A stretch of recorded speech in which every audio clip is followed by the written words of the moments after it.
So for this project, all you're going to need is some glitter cardstock. This I get from Michael's. It's the Recollections Brand. I get my glue tape from Dollarama. This is great for sticking your popsicles or your cake pop sticks onto the cake topper. I use my spatula just to remove the glitter from my mat, and 1 or 2 cake pop sticks. So we're going to be making this cake topper. It says Happy 30th Birthday, Emily. And I'm going to show you how to do that start to finish. So I just wanted to show you some fonts that you have on your Cricut that would work for cake toppers. So we have this one called Market Street Fonts in Magnolia, and then we have this one, which is Paper Lace #1. And then my all-time favorite is Quirky Script, and these are all part of Cricut Access, so you guys have access to it right away. But we will be using this one for the tutorial today. And let's get going. So first of all, you're going to open a new window, and we will click on the text box. So I just write out my wording, what I'm looking for my cake topper to say. We will go over here, and then we will just search Quirky. Now, there are a few things to remember, and we will go over it when you are making a cake topper. So we have a script font, which is preferable, I think. I really like script fonts for cake toppers. And I'm going to go over here, and we'll actually reduce this to 0 just to see where it lands, and then I will reduce it a bit more so that we have a final distance from each other. And then what I'm going to do is actually just click on this and go over here to ungroup. Now I'm just going to play around with it a little bit more. We'll just zoom in a little bit. And just to make sure that we have everything touching, you want all your script fonts to be touching and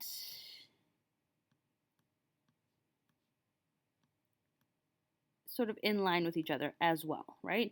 So you want them close together but not too close, so everything looks good.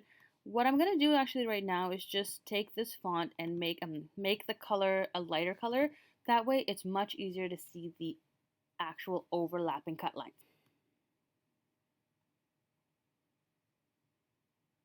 I'm just fixing the A so that it's not as close to the H. And now we can get started with actually putting it all together. So let's group Happy. And that looks good. So we're going to take Happy and put him out of the way for a little bit.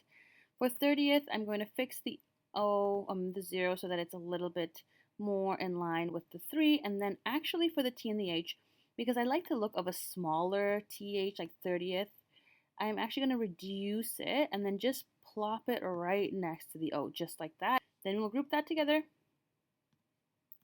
And now for birthday. This is a really important thing to keep in mind when you're making cake topper. See this dot on top of the I? Now, this dot is going to be floating when you cut this out of cardstock. Now, with cardstock, you have to be really aware of pieces that are floating. And the dot on top of the O is a really perfect example of that. So, to fix this, we're going to go to Shapes, and we're going to choose a circle, and we're just going to reduce the size of the circle to just bigger than the dot of the I. And what I'm going to show you right now is how to slice off that dot on top of the I so that you can adjust it again. Now we have the circle. I'm going to press Shift and click on the I. Remember, you can only slice 2 objects at a time. And then I'm going to choose Slice. Now you'll see you'll have the remainder of the circle, you'll have the dot that was cut out, and you'll have your original dot of the I. And we're going to do the same thing with the circle on top of Emily.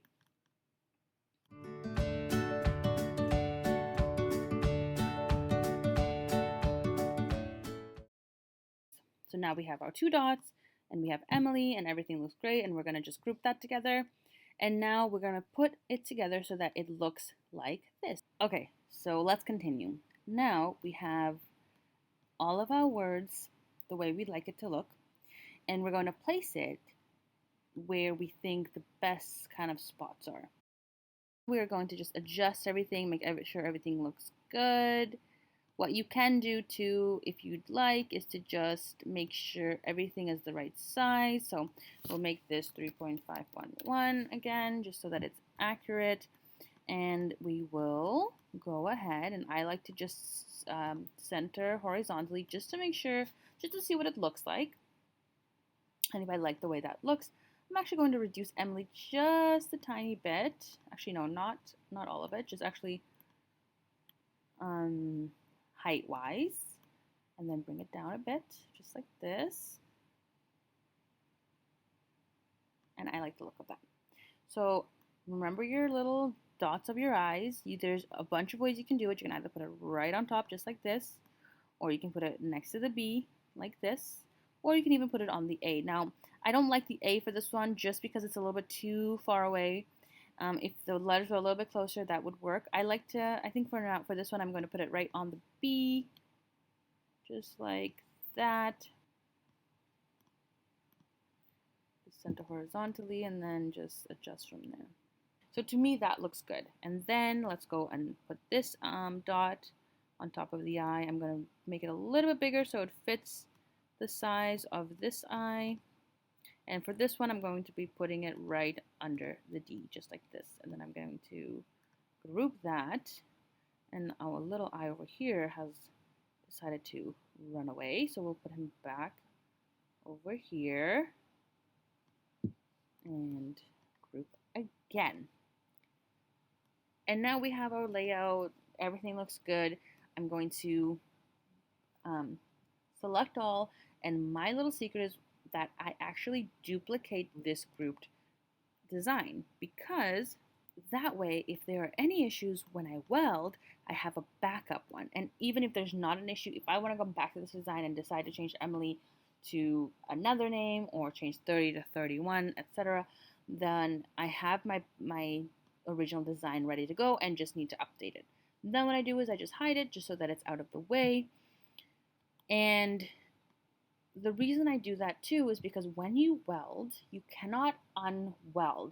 You can undo, but the second you save your project and you go out of it, like exit your project, you cannot go back and unweld your design. And just so you know, this is what it will look like if you do not weld though. You will see this, and because the Cricut doesn't actually recognize it as having to be cut as one piece, right? So we're gonna go back and select all again and go all the way down over here to weld, and we're going to weld. And then we're just gonna make sure that everything is touching nicely. Yep, perfect, looks good, everything looks good. And then I'm going to make this 5 inches, and then just zoom out a little bit. And there you have it. We are going to cut our design. So let's go. So we will choose to make it. I'm going to actually hide this so that we don't accidentally cut that as well. I'm going to go to make it, and now you can see I'm going to, again, as my best practice, I'm going to just move it a little bit away from the margin lines, and we're going to continue. So as you can see, my mat is blue, but that's not what the color of my project will be. I'm actually going to be doing it in a gold cardstock. Once we connect to our Cricut, I will show you the next part. I have my favorites already selected here, and that's the stars that I have. And this will pop up when you choose custom. So I will select glitter cardstock, and now let me show you the next step. So I have my Fiskars cutter, and I have my cardstocks that I've already, this is an extra like leftover piece, and I'm going to cut it to size. So I'm going to cut it just over 5. Let me just double check that this is enough this way. Yeah. So I'm going to cut it just over 5 inches, just like 5.5 usually, just to account for the margin space. And then this way should be okay. Yeah, looks good both ways. And then I will grab my green Cricut mat. This is the standard grip mat. And we will place our cardstock right on our mat, just like this. Make sure you give it a nice pat down just to make sure that it is secure. And then because my mats are a little bit old, I like to secure it.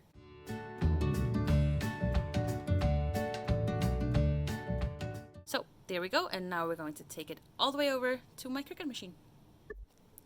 And now we are here, and I'm just going to lightly push this against my machine and then press load.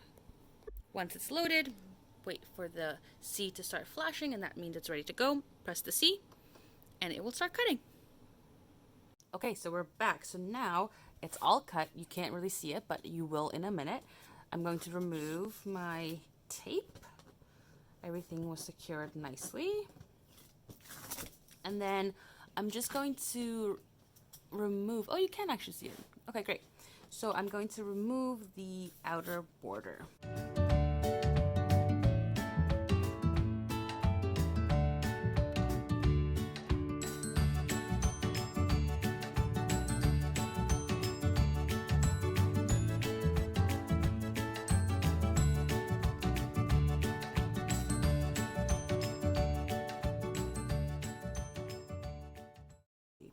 And there you go. So grab your glue tape. If you don't have glue tape, hot glue works fine.